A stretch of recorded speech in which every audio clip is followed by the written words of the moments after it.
Assalamualaikum warahmatullahi wabarakatuh.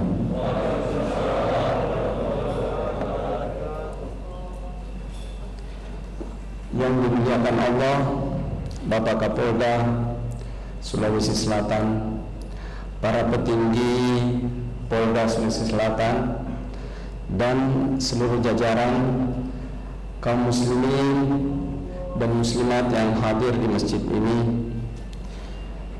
Alhamdulillahirabbil alamin wa afdhalus salati wa atamut taslim ala sayyidina Muhammadin wa alihi wa ashabihi ajma'in. Allahumma lakal hamdu wa ilaikal mushtaka wa antal musta'an wa alaikal tuklan wa la hawla wa la quwwata illa billahil aliyyil azim. Amma ba'd.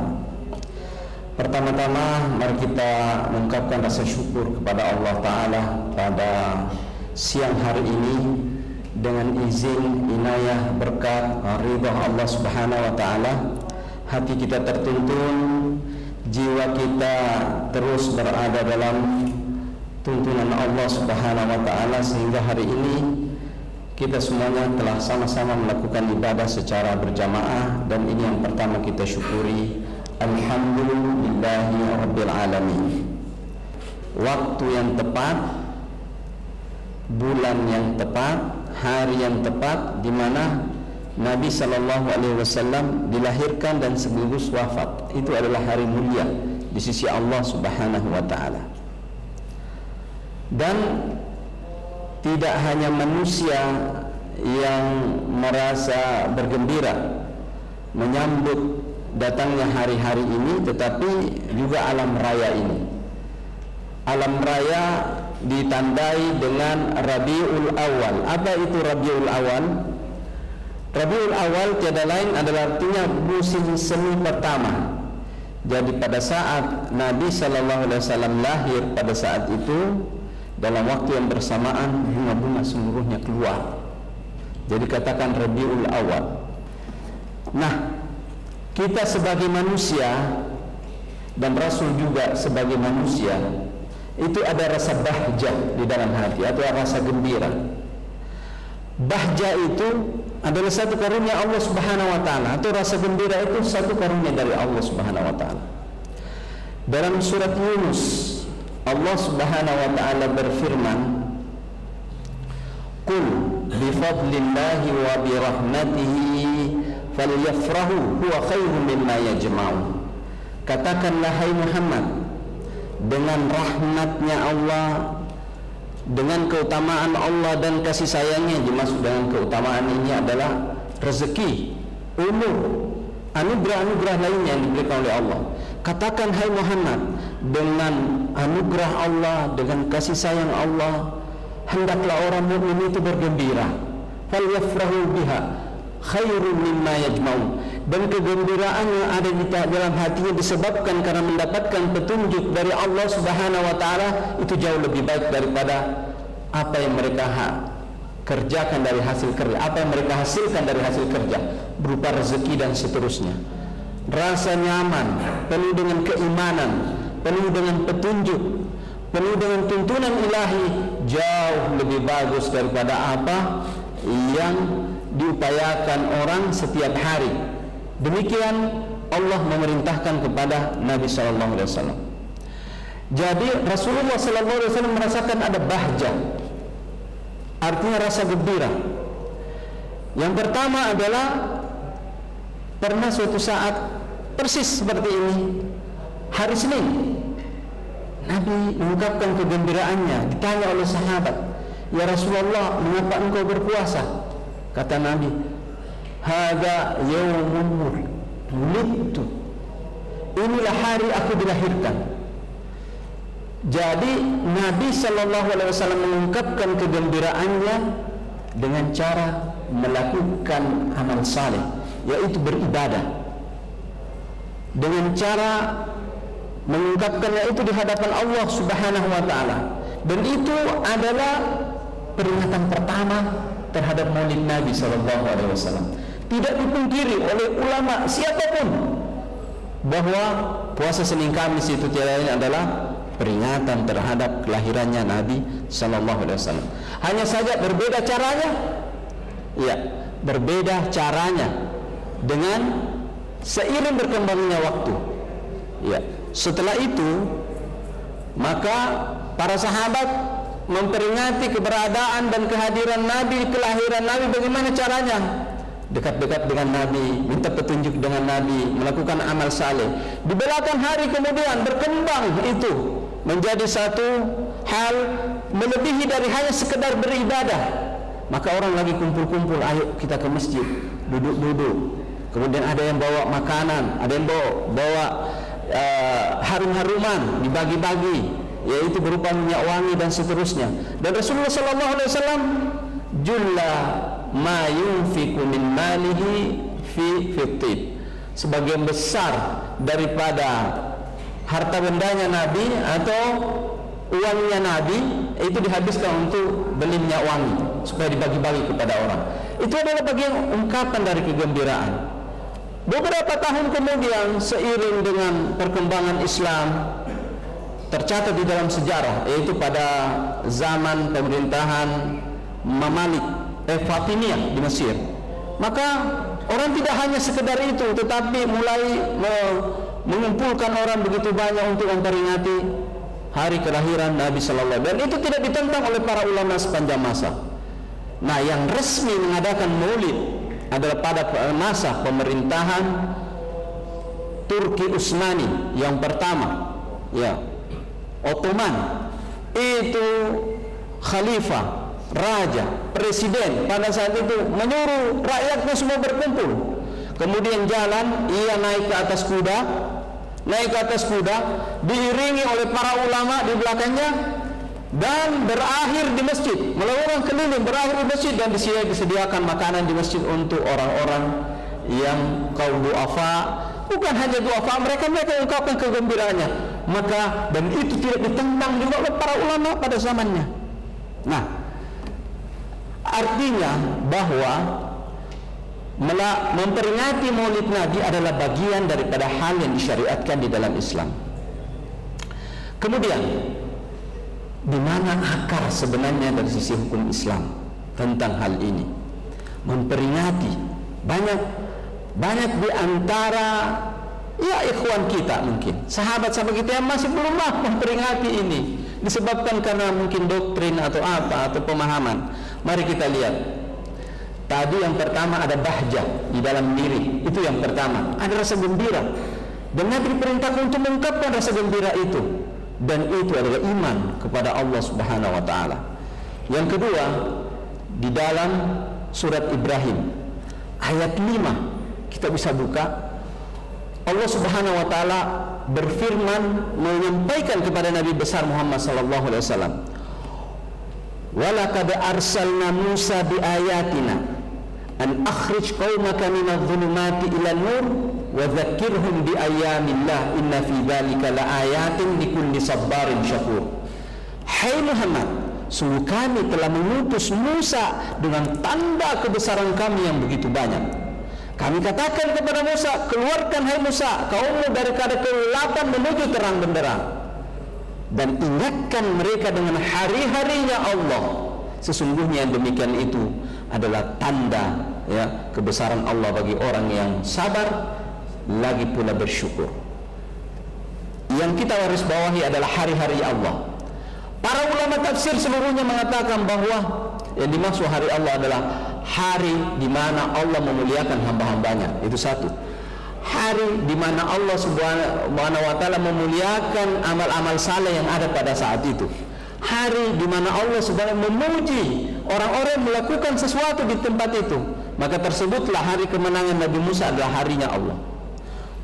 Maka tersebutlah hari di mana kitab-kitab suci terdahulu itu turun, adalah harinya Allah. Hari turunnya Al-Quran adalah harinya Allah. Hari Raya Idul Fitri adalah Idul Adha, harinya Allah. Hari-hari nuzulul Quran, hari bulan Ramadan, kemudian ternyata diamati, ini semua hanya cabang-cabang. Induknya adalah hari lahirnya Rasulullah SAW. Kalaulah Nabi tidak lahir ke dunia ini, mana ada Al-Quran? Mana kita bisa dapat petunjuk? Mana ada salat 5 waktu, puasa dan seterusnya? Mana kita bisa beribadah dengan baik?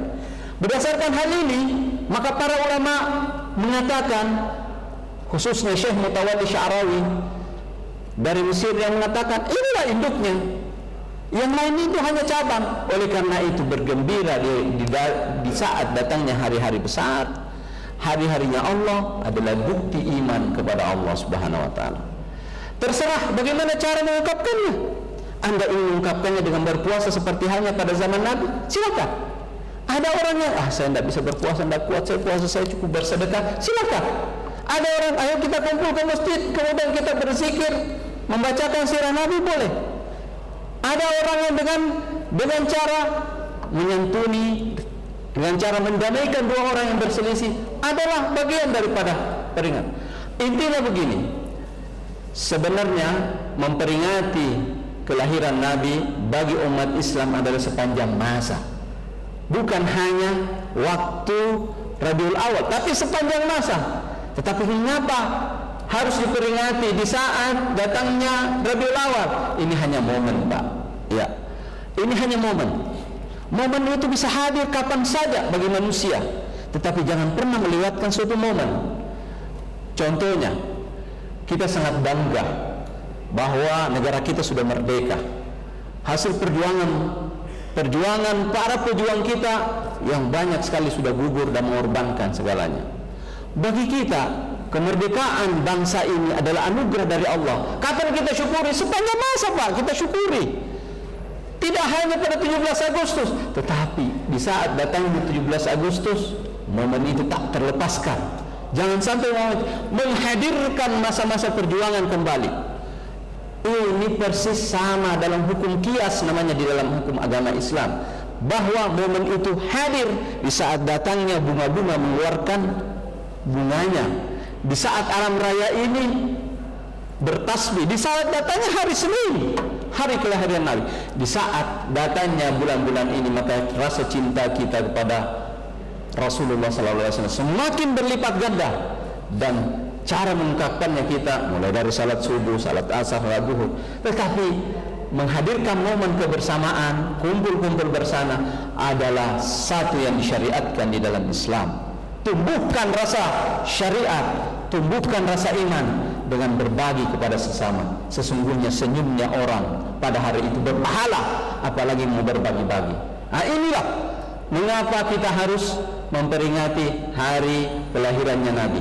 Jadi mari kita semuanya menyambut hari kelahiran Nabi dengan melakukan kebajikan, amal saleh, amar ma'ruf nahi munkar. Itu semua yang kita kerjakan dalam rangka berpanut kepada Nabi besar Muhammad sallallahu alaihi wasallam. Nabi adalah teladan kita dalam hal mengungkapkan kegembiraan.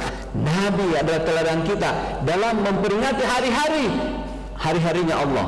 Nabi pernah ditanya, "Ya Rasulullah, itu orang Yahudi yang ada di Madinah semua puasa pada 10 Muharram ya Rasulullah." Kata Nabi, "Nahnu aula bihim minhum." Kita lebih utama berpuasa karena saya ini bersaudara dengan Nabi Musa. Seluruh para nabi itu bersaudara, yaitu saudaraku. Memperingati kemenangan Nabi Musa, ayo kita berpuasa. Makanya 10 Muharram kita puasa juga. Ya. Kemudian Nabi Shallallahu Alaihi Wasallam saat datangnya hari raya Idul Fitri, dibiarkan orang bersuka cita.